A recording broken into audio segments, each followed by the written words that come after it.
السلام علیکم ورحمۃ اللہ وبرکاتہ۔ ناظرین کرام، وہ اللہ سے لڑ رہا تھا۔ بچپن میں کسی نجومی نے اسے بتایا کہ وہ 70 سال کی عمر پائے گا۔ اس نے نجومی کی بات سنی اور بڑے دعوے سے جواب دیا کہ میں تمہیں 150 سال تک زندہ رہ کر دکھاؤں گا۔ نجومی نے حیرت سے سیاہ فام نوجوان کی طرف دیکھا۔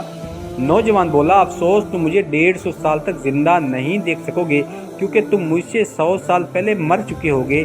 نجومی نے اس بے وقوفانہ دعوے پر کہکا لگایا اور منہ دوسری طرف پھیر لیا۔ ہم اگر آج اس کی زندگی کا تجزیہ کریں تو ہمیں یہ دو حصوں میں تقسیم نظر آتی ہے، ایک قدرت کے فیصلوں کا انکار اور دوسرا موسیقی۔ آج ہم اس کو مائیکل جیکسن کے نام سے یاد کرتے ہیں۔ یہ امریکہ کا ایک عظیم گلوکار اور فنکار ہوا کرتا تھا۔ وہ دنیائے موسیقی کا شہنشاہ تھا۔ اس نے راک اور سیول موسیقی میں کمال کر دیا۔ وہ کنگ آف میوزک کہلاتا تھا۔ وہ اپنے والد کا 7واں بچہ تھا۔ یہ سیاہ فام خاندان تھا اور یہ بھی دوسرے سیاہ فام خاندانوں کی طرح برسوں سے جسمانی، ذہنی اور روحانی غلامی سے آزادی کی کوشش کر رہا تھا۔ 20ویں صدی کی 5ویں دہائی میں امریکہ کے غلاموں کو تھوڑی تھوڑی آزادی ملنا شروع ہوئی اور انہوں نے سفید فام آقاؤں کے پسندیدہ اور محبوب شعبوں کا انتخاب کیا، جن سے یہ لوگ امریکی معاشرے میں وقار بھی حاصل کر سکتے تھے اور سفید فام آقاؤں سے بدلہ بھی لے سکتے تھے۔ چنانچہ یہ لوگ موسیقی اور رہبانیت میں جانے لگے۔ یہ لوگ پادری بن گئے اور راک موسیقی کا میدان سر کرنے لگے۔ اس دور میں ان کے بڑے بھائیوں نے بھی ایک چھوٹا سا بینڈ بنا لیا تھا۔ یہ لوگ کلیساؤں کے سامنے، ریلوے اسٹیشن اور ٹاؤن میں کھڑے ہو جاتے اور میوزک بجاتے، گاتے، ڈانس کرتے اور لوگ ان کے فن کی داد دیا کرتے تھے۔ یہ لوگ چھوٹے بڑے سٹیج پر پرفارم کرتے اور انہوں نے ایک اپنا البم بنا لیا تھا اور ان کے گانے آئی وانٹ یو بیک نے 1969 میں مقبولیت کے بھی ریکارڈ حاصل کیے، لیکن ان کے باوجود بینڈ صف اول میں شامل نہ ہو سکا۔ ننا گلوکار اس بینڈ میں تمبورا اور بونگو بجاتا تھا۔ اس کے ذہن میں بے شمار نئے آئیڈیاز آتے تھے۔ وہ ان نئے آئیڈیاز کو عملی شکل بھی دینا چاہتا تھا، لیکن وہ اپنے بڑے بھائیوں اور والد کے جبر کا شکار تھا۔ اس کے والد نے بری طرح تشدد کا نشانہ بنایا کرتے تھے، جبکہ وہ اپنے بڑے بھائیوں کا چھوٹا تھا۔ وہ اس سے ذاتی ملازم جیسا سلوک کرتے تھے۔ مائیکل جیکسن کی آنے والی زندگی ان 4 نفرتوں اور ان 4 خواہشوں کی تکمیل میں بسر ہوئی۔ اس نے 1982 میں اپنا دوسرا البم تھرلر لانچ کیا۔ یہ دنیا میں سب سے زیادہ بکنے والا البم تھا۔ ایک ماہ میں اس کی 6.5 کروڑ کاپیاں فروخت ہوئیں اور یہ Guinness book of world record کا حصہ بن گیا تھا۔ تھرلر کے 9 میں سے 7 گانوں نے میوزک چارٹ میں جگہ بنا لی تھی۔ مائیکل جیکسن دنیا کا مشہور ترین گلوکار تھا۔ اس نے گمنامی کو شکست دے دی تھی۔ اس نے اس خواہش کی تکمیل کے بعد اپنی سیاہ جلد کو شکست دینے کا فیصلہ کیا۔ اس نے پلاسٹک سرجری اور سکن بلیچنگ شروع کرا دی۔ وہ پلاسٹک سرجری کی درجنوں مراحل سے گزرا۔ اس نے پانی کی طرح پیسہ بہایا۔ اس نے امریکہ اور یورپ کے 55 چوٹی کے پلاسٹک سرجنز کی خدمات حاصل کی، یہاں تک کہ 1987 تک مائیکل جیکسن کی ساری شکل و صورت، جلد، نقوش، حرکات اور سکنات بدل گئی تھیں۔ سیاہ فام مائیکل جیکسن کی جگہ گورا، چٹا اور نسوانی نقوش کا مالک ایک خوبصورت نوجوان مائیکل جیکسن دنیا کے سامنے آ گیا۔ اس نے 1987 میں بیڈ کے نام سے تیسری البم لانچ کی۔ یہ گورے مائیکل جیکسن کی پہلی البم تھی۔ یہ البم بھی کامیاب ہوئی اور اس کی 3 کروڑ کاپیاں فروخت ہوئیں۔ اس البم کے بعد اس نے اپنا پہلا سولو ٹور شروع کیا۔ وہ ملکوں شہر شہر گیا، موسیقی کے شو کیا اور اس شو سے کروڑوں ڈالر کمائے۔ یوں اس نے اپنے سیاہ رنگت کو بھی شکست دے دی تھی۔ اس کے بعد ماضی کی باری آئی۔ مائیکل جیکسن نے اپنی ماضی سے بھاگنا شروع کر دیا۔ اس نے اپنے خاندان سے قطع تعلق کر لیا۔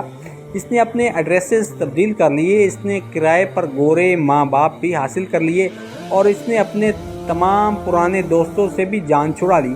اور ان تمام اقدامات کے دوران جہاں وہ اکیلا ہوتا چلا گیا، وہاں وہ مصنوعی زندگی کے گرداب میں بھی پھنس گیا۔ اس نے خود کو مشہور کرنے کے لیے ایلوس پریسلے کی بیٹی لیزا میری پریسلے سے شادی کر لی۔ اس نے یورپ میں اپنے بڑے بڑے مجسمے بھی لگوا دیے اور اس نے مصنوعی طریقہ تولید کے ذریعے ایک نرس زیبی رو سے اپنی پہلا بیٹا پرنس مائیکل بھی پیدا کرا لیا۔ زیبی رو کے بطن سے اس کی بیٹی پیرس مائیکل بھی پیدا ہوئی۔ اس کی یہ کوشش بھی کامیاب ہو گئی۔ اس نے بڑی حد تک اپنے ماضی سے بھی جان چھڑا لی، لہٰذا اب اس کی آخری نفرت یا خواہش کی باری تھی۔ وہ 150 سال تک زندہ رہنا چاہتا تھا۔ مائیکل جیکسن طویل عمر پانے کے لیے دلچسپ حرکتیں کرتا تھا۔ مثلاً وہ رات کو آکسیجن ٹینٹ میں سوتا تھا۔ وہ جراثیم، وائرس اور بیماریوں کے اثرات سے بچنے کے لیے دستانے پہن کر لوگوں سے ہاتھ ملاتا تھا۔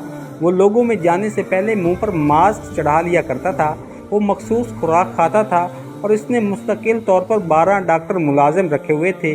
یہ ڈاکٹرز روزانہ اس کے جسم کے ایک حصے کا معائنہ کرتے تھے۔ اس کی خوراک کا روزانہ لیبارٹری ٹیسٹ بھی ہوتا تھا اور اس کا اسٹاف اسے روزانہ ورزش بھی کرواتا تھا۔ اس نے اپنے لیے پالتو پھیپھڑوں، گردوں، آنکھوں، دل اور جگر کا بندوبست بھی کر رکھا ہوا تھا۔ یہ لوگ ڈونرز کہلاتے تھے، جن کے تمام اخراجات وہ اٹھا رہا تھا، اور ان ڈونرز نے بوقت ضرورت اپنے اعضاء اسے عطیہ کر دینے تھے۔ چنانچہ اسے یقین تھا کہ وہ 150 سال تک زندہ رہے گا، لیکن پھر 25 جون کی رات آئی۔ اسے سانس لینے میں دشواری پیش آئی۔ اس کے ڈاکٹرز نے ملک بھر کے سینئر ڈاکٹر کو اس کی رہائش گاہ پر جمع کر لیا۔ یہ ڈاکٹرز اسے موت سے بچانے کے لیے کوشش کرتے رہے، لیکن ناکام ہوئے اور اسے ہسپتال لے گئے۔ وہ شخص جس نے 150 سال تک زندہ رہنے کی منصوبہ بندی کر رکھی تھی، جو ننگے پاؤں زمین پر نہیں چلتا تھا، جو کسی سے ہاتھ ملانے سے پہلے دستانے چڑھا لیتا تھا، جس کے گھر میں روزانہ جراثیم کش ادویات چھڑکی جاتی تھیں، اور جس نے 25 برس تک کوئی ایسی چیز نہیں کھائی تھی جس سے ڈاکٹروں نے اسے منع کیا تھا، وہ شخص 50 سال کی عمر میں صرف 30 منٹ میں انتقال کر گیا۔ اس کی روح چٹکی کے دورانیوں میں جسم سے پرواز کر گئی۔ مائیکل جیکسن کے انتقال کی خبر گوگل پر 10 منٹ میں 8 لاکھ لوگوں نے پڑھی۔ یہ گوگل کی تاریخ کا ایک ریکارڈ تھا۔ اس ہیوی ٹریفک کی وجہ سے گوگل کا سسٹم بیٹھ گیا تھا اور کمپنی کو 25 منٹ تک صارفین سے معذرت کرنا پڑی تھی۔ مائیکل جیکسن کا پوسٹ مارٹم ہوا تو پتہ چلا کہ احتیاط کی وجہ سے اس کا جسم ڈھانچہ بن چکا تھا۔ وہ سر سے گنجا تھا، اس کی پسلیاں ٹوٹی ہوئی تھیں اور اس کے کولے، کندھے، پسلیوں اور ٹانگوں پر سوئیوں کے بے تحاشا نشانات تھے۔ وہ پلاسٹک سرجری کی وجہ سے پین کلر کا محتاج ہو چکا تھا، چنانچہ وہ روزانہ درجنوں انجیکشن لگواتا تھا، لیکن یہ انجیکشن، یہ احتیاط، یہ ڈاکٹر بھی اسے موت سے نہیں بچا سکے۔ وہ ایک دن چپ چاپ اس جہاں سے شفٹ ہو گیا جس میں ہر زندہ شخص نے پہنچنا ہے، اور یوں اس کی آخری خواہش پوری نہ ہو سکی۔ مائیکل جیکسن کی موت ایک اعلان ہے۔ انسان پوری دنیا کو فتح کر سکتا ہے، لیکن وہ اپنے مقدر کو شکست نہیں دے سکتا۔ وہ موت اور اس موت کو لکھنے والے کا مقابلہ نہیں کر سکتا، چنانچہ کوئی راک سٹار ہو یا کوئی فرعون، وہ 2 ٹن مٹی کے بوجھ سے نہیں بچ سکتا۔ وہ قبر کو شکست نہیں دے سکتا۔ لیکن حیرت ہے، ہم مائیکل جیکسن کے انجام کے بعد بھی خود کو فولاد کا انسان سمجھ رہے ہیں۔ یہ ہمارا خیال ہے، ہم موت کو دھوکہ دے رہے ہیں۔ ہم 150 سال تک زندہ رہیں گے، یہ ہمارا خیال ہے۔ اللہ تعالیٰ ہمیں اپنے موت کے آغوش میں لینے سے پہلے اللہ تعالیٰ ہمیں ایمان کی موت نصیب فرمائے۔